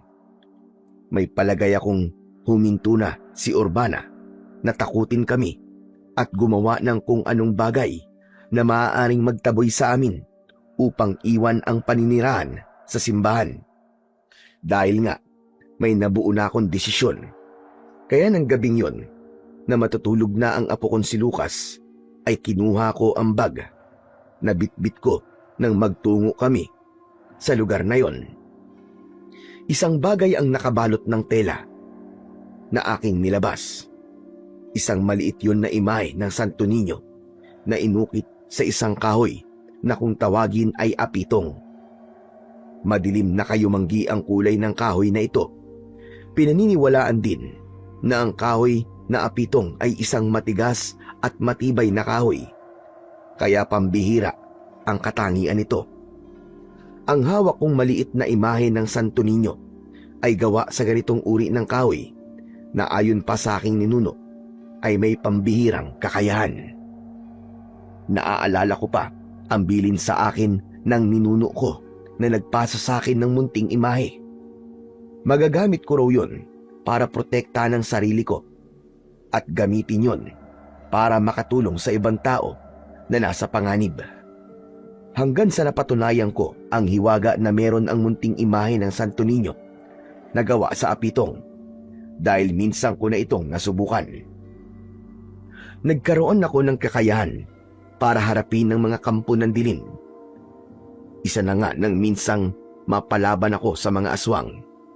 Naging manunugis ako at naging gawain ang magtungo sa lugar kung saan alam kong kailangan ang tulong ko at isinama ko nga ang apo ko dahil wala akong mapag-iiwanan sa kanya. Hanggang sa nabalitaan ko nga ang aking pinsang pare na matagal ko nang hindi nakikita. Buong akala ko ay nawawala lamang siya, kaya bumalik ako sa San Dionisio at doon ko lang nalaman na patay na pala ito. Ngayong alam ko na ang punot dulo ng pagkawala niya, katarungan ang kailangan kong makuha para na rin sa kanyang katahimikan. Gagamitin ko ang aking pagiging manunugis para maghiganti. Bukod sa imahe na hawak ko, ay meron din akong isang maliit na kampilan. Isang uri ng patalim na gaya ng pagkakagawa ay katulad ng isang maliit na espada. Kasama itong ibinigay sa akin ng aking ninuno.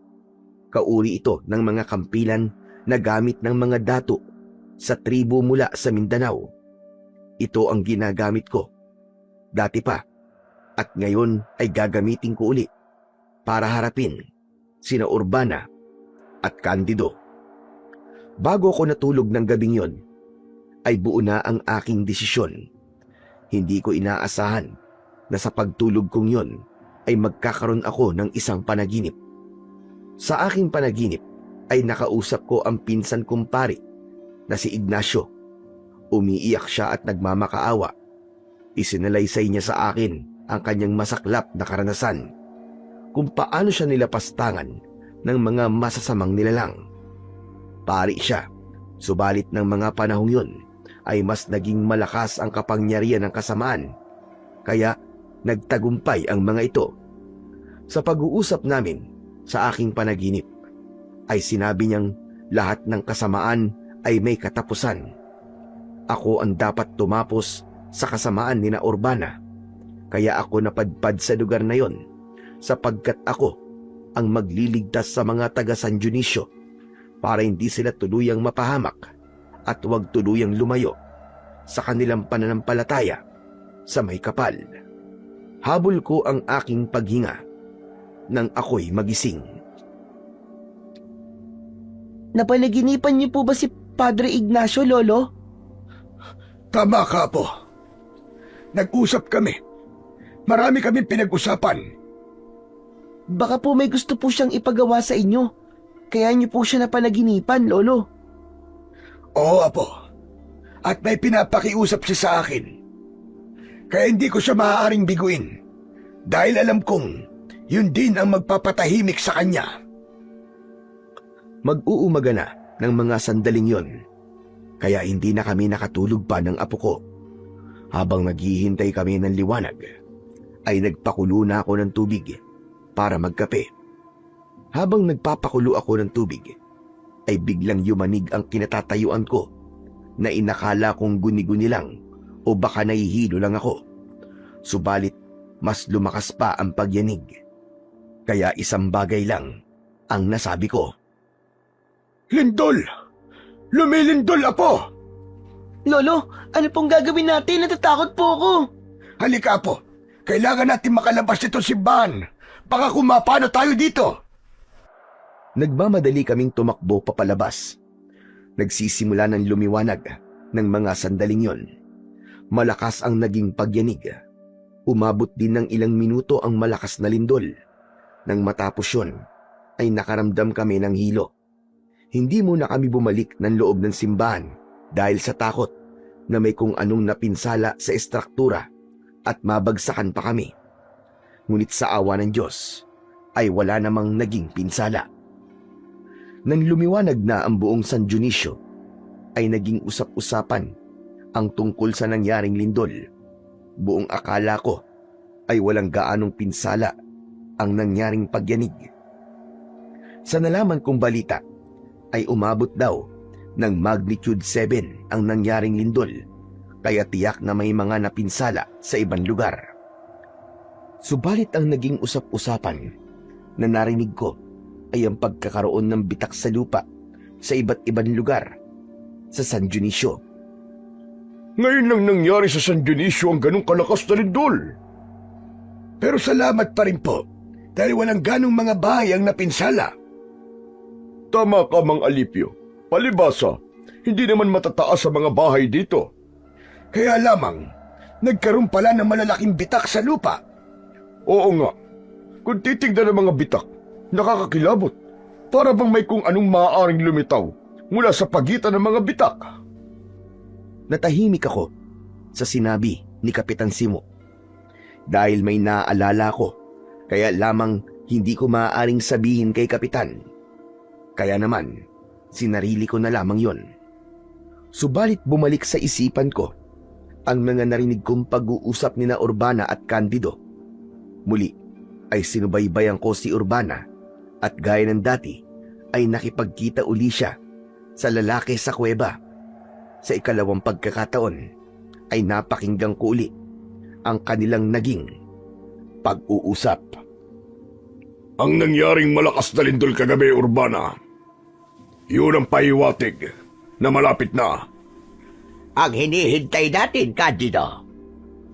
Ang panahon ng pananakop at darating na ang ating mga kakampi. Panahon na rin yon ng paglipol para maghari na dito sa San Dionisio ang kadiliman. Tama ka.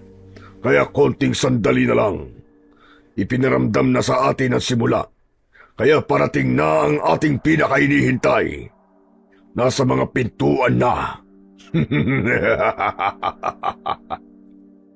Kilabot ang naging hatid sa akin ng tawa na yon ni Candido. Nakita ko rin sa kanyang muka ang nakakatakot na anyo. Anyo yun ng isang masamang nilalang. Pagkakataon ko na sana yun para singilin sila sa kanilang kasamaan.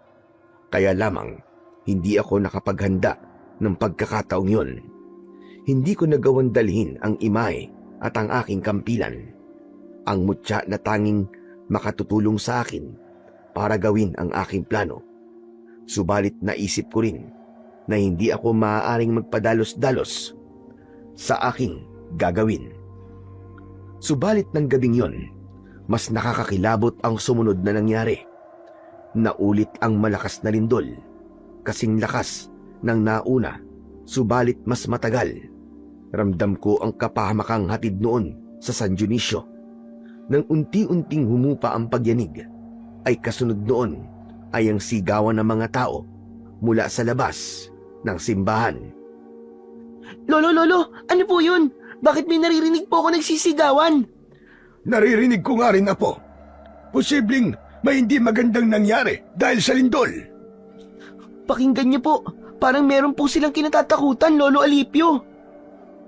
Dahil sa malakas na sigawan, kaya napilitan akong alamin kung ano ba talaga ang nangyayari. Sa pagkakataong yon, ay kinuha ko ang imahe at inilagay sa aking bulsa. Maging ang maliit na kampilan na aking magiging sandata ay binitbit ko na palabas ng simbahan. Nang nasa labas na ako, hindi ako makapaniwala sa aking nakita. May mga kakaibang nilalang na umaatake sa mga tao. Pinagmasdan kong maigi ang mga nakakatakot na nilalang. Nalaman kong mga uri ng aswang na kung tawagin ay abwak. Nakita kong takot na takot at tumatakbo palapit sa akin upang humingi ng tulong. Si Rosana. Mga Alipio! Tulong! Tulungan mo ako, mga Alipio! Hinahabol ako ng aswang! Gusto niya akong patayin! Ako ang bahala sa kanya, Rosana. Pumasok ka ng simbahan, madali ka. Doon ka muna kasama si Lucas. Nang makapasok ng simbahan si Rosana, ay ako ang humarap sa aswang na kinatatakutan ni Rosana. Hoy! Diablong buang kang aswang ka! Ako ang atakihin mo! Ako ang kalabanin mo! Huwag ang babaeng walang kalaban-laban sa'yo! Agad na sumugod sa akin ang aswang. Gamit ang hawak kong kampilan, ay inundayan ko ng saksak ang halimaw. Bumaon sa katawan niya ang armas na tangan ko. Kumikisay na bumulagta ito sa lupa. Saglit pa ay nawalan ito ng buhay. Buong akala ko ay wala na ang aswang na aking makakalaban ng gabing yon. Kaya lamang, mula sa nakabukan lupa, sanhi ng lindol, ay kitang-kita ko na may lumitaw na namang aswang. Hindi lang isa, kundi dalawa pa. Pambihira! Nanggagaling sa ilalim ng lupa ang mga aswang! Iniluwa ng lupa ang kampon ng kadiliman!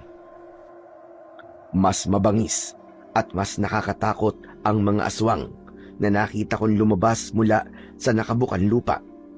Subalit hindi ako maaaring magpadaig sa kanila. Kaya hinarap ko ng buong tapang ang mga ito. Bawat atake ko sa kanila ay tinitiyak ko na masusugatan sila. Subalit sa bawat sugat na kanilang natatamo, ay lalo lamang silang nagiging mabangis na handang pumatay. Sige! Sumugod kayo! Hindi ako natatakot sa inyo! Alam kong hindi ako pababayaan ng anting-anting na hawak ko! Dahil may tulong din ito mula sa kapangyarihan ng may kapal! Nagpatuloy sa pag-atake ang mga aswang. Dahil buo ang tiwala ko, nakakayanin ko sila. kaya hindi ako nabigo. Nagawa kong talunin ang mga ito. Nag-abang ako ng iba pang aswang na muling lilitaw sa pagitan ng mga bitak ng lupa.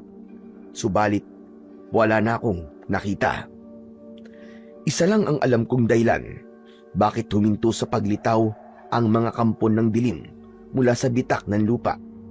Mag-uumaga na at napipigilan ng liwanag ng araw ang paglabas ng mga aswang.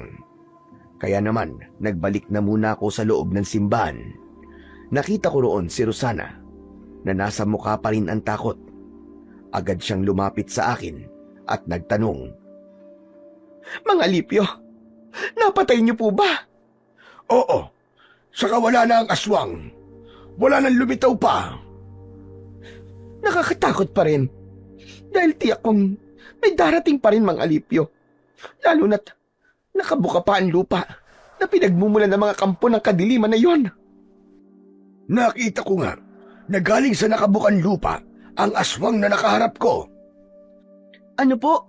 Galing po sa ilalim ng lupa ang aswang na nakaharap niyo, Lolo Alipio? Oo, Apo. Bumitak ang lupa dahil sa malakas na lindol. Talagang pinaparusahan ng may kapal ang San Dionisio dahil sa pagtalikod nila sa Panginoong Diyos. Pero may paraan para sana. Kung makakaalala ang mga taga rito para magbalik loob sa kanya. Kaya lang, Mang Alipio, hindi pa rin nanunumbalik ang kanilang pananampalataya. Kaya nga dapat ay makumbinsi natin sila na magbalik loob na sa may kapal.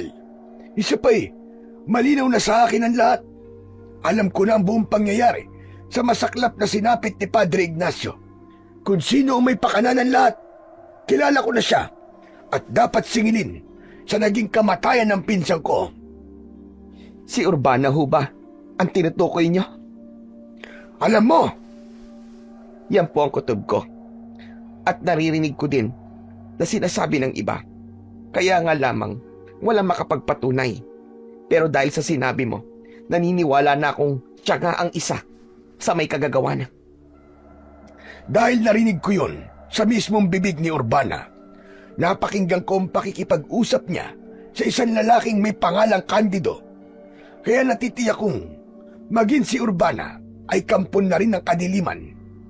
Siya ang isinugo dito sa San Dionisio para iligaw ang mga tao at tuluyang lumayo sa kanilang pananampalataya sa may kapal. Nakita ko rin yan. Dahil siya rin ang nagpakalat na dapat lumayo dito sa simbahan dahil naging pugad daw ito ng kasamaan sapagkat masama raw si Padre Ignacio.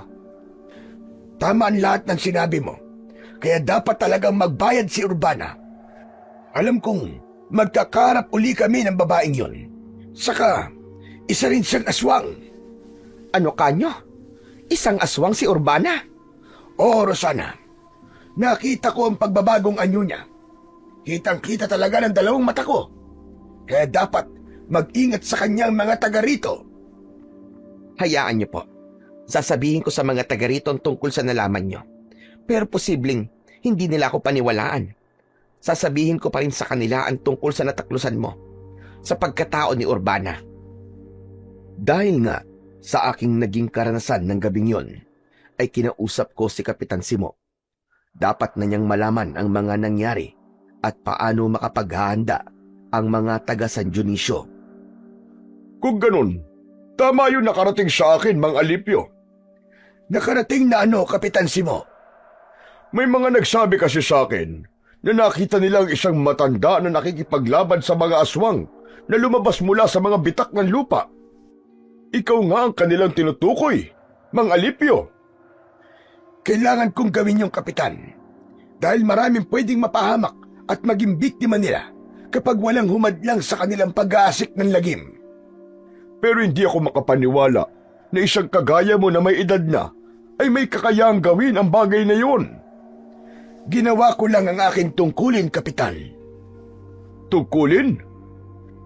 Isa sa dahilan ng pagtungo ko rito sa San Dionisio ay para tugusin ang mga kampo ng kadiliman. Kung ganun, ikaw ang ipinadala sa aming lugar. Ipinadala ka ng tadhana upang huwag maghari dito ang kadiliman. Hindi ko rin papayagang mangyari yung Kapitan. Dahil naaawa rin ako sa inyong lugar. Marami na dito ang ganap ng nakalimot sa kanilang pananalig sa may kapal. Kundi, kinain na ng kasamaan ang kanilang puso't isipan.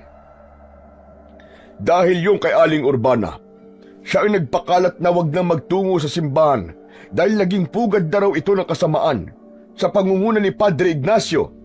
Yun ang kanilang ipinagkakalat. Bagay na walang katotohanan, Kapitan Simo, sapagkat ang mga sinabi niya at ipinagkalat ay bahagi ng kanilang masamang plano. Ano ka mo, plano nila? Teka, may iba pang kasama si Aling Urbana? Oo, Kapitan. At ang nangyaring paglindol at pagbuka ng lupa, malamang kasama ito sa kanilang napagplanuhan. Kaya kailangan maging handa ang mga taga San Dionisio. Pagsapit ng dilim, ay hindi natin alam kung anong lagim ang maaaring mangyari. Kung ganun anong dapat naming gawin, Mang Alipio? Huwag lumabas ng bahay ang mga tao para hindi sila mapahamak.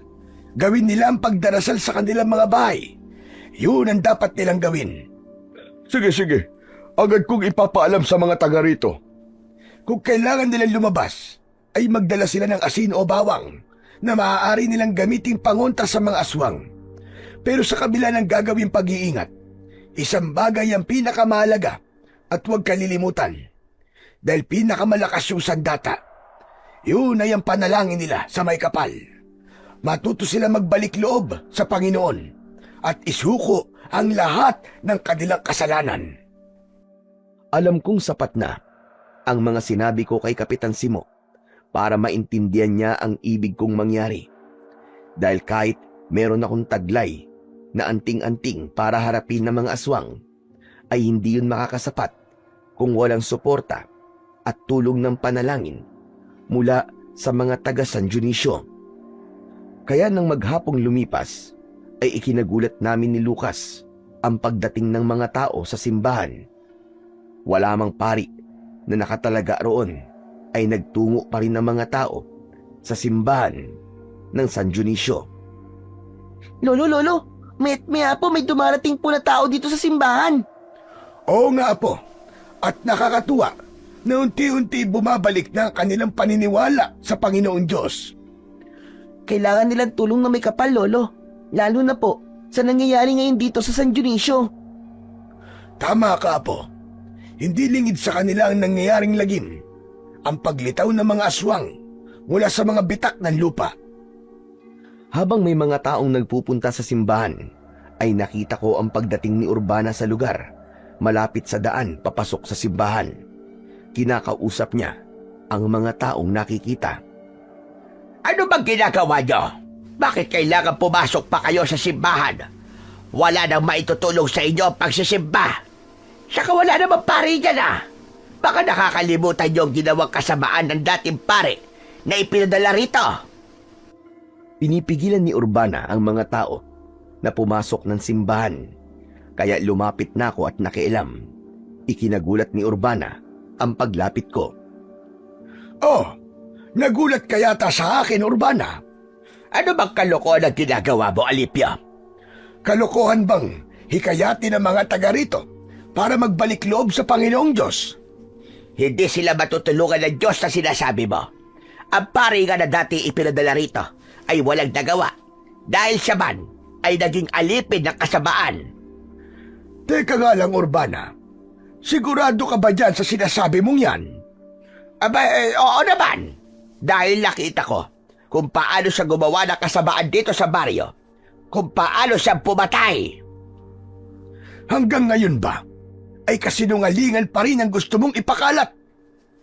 Wala kang alam sa mga nangyari, kaya't manahimik ka. Yun ang akala mo, Urbana. Wala ka nang maililihim sa akin dahil bistado ko na ang kulay ng bituka mo, ang mga kasamaang ginawa mo at ng mga katulad mo. Tinitigan ko ng masama si Urbana. Hindi niya kinayang makipagtitigan sa akin. Naging mailap ang kanyang mga mata. May kinapa ako sa aking bulsa. Ramdam ko ang kakaibang enerhiya na pumasok sa katawan ko ng mga sandaling yon nang mahawakan ko ang imahe ng Santo Niño na nasa aking bulsa. Kitang-kita ko ang pagkatulala ni Urbana. May naramdaman siyang kakaiba. Biglang tumalikod at nagmadali siyang umalis. Urbana! Urbana, sandali! Nag-uusap pa tayo. Huwag ka munang umalis. Hindi niya na ako pinansin. Pero kitang-kita ko kanina ang kakaiba niyang reaksyon. Natakot siya. Lolo Alipio, ano po nangyari kay Aling Urbana? Ayun, biglang umalis. Natakot siguro. Duwag din pala siya eh. Teka lang. Ano palang ginagawa mo rito sa labas? Sinundan ko po kayo. Halika na sa loob ng simbahan. Malapit ng kumagat ang dilim. Mas ligtas ka po kung mamamalagi ka sa loob. Lolo, nandiyan naman po kayo eh. Alam ko po na hindi niyo po ako bababayaan. Dahil sa pangyayaring yon, alam kong muling makikipagkita si Urbana kay Candido. Natitiyak na nilang merong humahadlang sa kanilang plano. Nang muling sumapit ang dilim, ay nakita kong dumating sa may simbahan si Kapitan Simo. May kailangan po ba kayo sa akin, Kapitan? Nasabihan ko na at nakausap ko na mga taga San Dionisio. Gagawin po ba nila ang sinabi ko? Meron pumapayag na gawin, subalit meron din na tuluyan ng nawalan ng pananalig sa may kapal. Sila ang mga napaniwala ni Urbana. Hindi natin sila mapipilit. Kaya nga lamang, hindi yun makakabuti sa kanila. Maaaring kapahamakan ang idudulot nun sa kanilang buhay. Si Urbana, nakita ko kanina, nagpupuyo sa galit, may kasamang lalaki. Dahil bistado na ang kanilang masamang plano. Mang Alipio, ngayon pa lang ay nagpapasalamat na ako sa inyo. Kapitan, magsisimula pa lang ang pakikipagtuos ko. Alam ko, Mang Alipio, pero naniniwala ako at nararamdaman kong mapagtatagumpayan mo ang lahat. Nasa panig ka ng kabutihan at liwanag, kaya hindi kanya pababayaan. Isang ngiti lamang ang itinugon ko kay Kapitan Simo. Kahit papano ay nananalig siya na makakaya ko ang hamon na yon para harapin ang mga kampon ng kadiliman, ang matulungan ng San Dionisio upang hindi lumaganap ang kasamaan at kadiliman. Hanggang sa sumapit na uli ang gabi, naghanda na ako ng pagkain namin ni Lucas, pero napansin niya ang aking pagkabalisa. Lolo Alipio? Okay lang po ba kayo, Lo? May problema po ba? Ayos lang ako, Apo. Wala namang problema. Parang hindi po kasi, Lo eh. Kanina pa po kayo hindi mapalagay eh. Halika na, kumain na muna tayo. Lo, gusto niyo po bang samahan ko po kayo mamaya? Saan mo naman ako sasamahan? Alam ko pong may mahalaga kayong gagawin mamaya eh. Kaya nga maaga pa'y kumain na po tayo. Apo, hindi madali ang magiging lakad ko mamaya. Kaya nga po gusto ko po kayong tulungan, Lo. Hindi na, kaya ko na yon. Pero Lolo Alipio, gusto ko pong tulungan kayong harapin ng mga aswang na nilitaw po sa bitak ng lupa. Huwag sanang maging matigas ang ulo mo, Lucas. Sige na, Apo, kumain na tayo. At mamaya maaga ka magpapahinga. Ramdam ni Lucas ang pagtaas ng boses ko. Ibig lang sabihin nun ay maigpit ang pagbabawal ko sa kanya para wag dalan siyang makialam pa. Isa pa, hindi isang paglalaro ang gagawin ko. Saka para lamang yun sa kagaya kong naatangan para maging manunugis. Tapos na kami maghapunan ng apo ko. Inilatag na ni Lucas ang kanyang magiging tulugan. Samantalang ako ay nag-aabang sa maaaring mangyari sa gabing yon. Maya-maya ay nakarinig ako ng alulong ng mga aso at ingay ng mga ibong panggabi. Biglang nawala ang mga ingay ng hayop na sinundan yun ng pagyanig. Minsan pa ay nagkaroon ng lindol. Lolo Alipio, may lindol na naman po. Oh, biglang huminto. Saglit lang. Ano ba yan? Bakit lagi na lang pong may lindol? Sa nangyaring pagyanig ng lupa, ay may kabakong naramdaman. May kutob akong may ibang nais ipahiwatig ang bagong pagyanig na yun. Dahil nga may mga bitak na ang lupa dahil sa nakalipas na lindol. Malamang mas lumaki pa ang mga bitak na dadaanan ng mga aswang. Ang mga kampo ng dilim na namamahay mula sa ilalim ng lupa. Tumayo na ako sa aking pagkakaupo para lumabas na ng simbahan. Tiniyak kong nasa bulsa ng pantalong ko ang imahe ng Santo Niño na gawa sa apitong. Ang kampila naman ay kinuha ko na rin sa loob ng bag. Lolo Alipio, lalabas na po kayo? Oo, Apo. Sasalubungin ko na sila. Ang mga aswang po ba? Oo. Natitiyak kung lalabas na sila mula sa mga bitak ng lupa. Mag-aasik na sila ng lagim at mamiminsala sa mga taga rito. Pero Lolo Alipio, Huwag mo nang ituloy ang sasabihin mo. Alam ko na yan. Hindi ba sinabi ko sa'yo? Hindi ka maaaring sumama sa lakad kong ito, Apo. Mas mainam kung nandito ka para na rin sa iyong kaligtasan. Ang tanging maitutulong mo ay taimtim na magdasal. Hindi na sumagot ang apo kong si Lucas sa mga sinabi ko. Mahilig siyang mga tuwiran pero mas pinili niyang manahimik na lamang. Lumakad na ako papalabas ng simbahan. Gaya ng aking inaasahan, may mga aswang na kagad na sumalubong sa akin. Tama ang kutob ko. Nagsimula ng lumabas mula sa mga bitak ng lupa ang mga kampon ng kadiliman. Sa naging paglitaw ng mga aswang, ay may kakaiba silang ginagawa sa mga taong makikita nila at aabutan sa labas. Hinahatak sila ng mga aswang at dinadala sa bitak patungo sa ilalim ng lupa. Mas delikadong ginagawa nila ngayon. Hindi maaari. Inililibing nila ng buhay ang mga tao dahil isinasama nila sa ilalim ng lupa. Kaya muli, gamit ang aking sandatang kampilan, ay hinarap ko ang mga aswang. Nagtulong-tulong din sila para sugurin ako. Salamat na lamang na kahit may edad na ako, ay nagagawa ko pang kumilos ng mabilis. Alam kong dahil yun sa tulong ng aking anting-anting. Habang nakikipaglaban ako sa mga aswang, ay nakita kong biglang dumating ang dalawang nilalang na may kinalaman sa kasamaang nangyayari sa San Dionisio. Nagpakita at humarap sa akin si Urbana at Candido. Ang lakas din naman ng loob mong magpakabayani, tanda. Nagsasayang ka lang ng oras ba? Akala mo naman ay magtatagumpay ka sa plano mo. Hindi na magiging maayos pa ang San Dionisio. Wala na sa kanila ang babalik pa sa pananampalataya sa Diyos mo. Diyan ka nagkakamali, Urbana. Dahil kahit kailan, ay hindi yun mawawala sa puso ng mga taga rito. Nilason mo lang ang isipan nila. Kaya nawalan sila ng tiwala at pananalig sa Diyos na makapangyarihan sa lahat. Siya naman dapat magyari.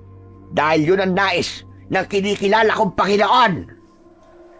Para hindi mo na mahikayat pa ang mga tao at ibalik sa pananalig sa sinasabi mo, dapat ka nang mawala. Habang nasa harapan ko sina Urbana at Candido, ay kitang-kita ko ang pagbabago ng kanilang anyo. Naging mga aswang abwak ang dalawa. Sa pangunguna nila ay sumugod sa akin ang iba pang mga abwak. Wala akong nagawa kundi ang harapin sila.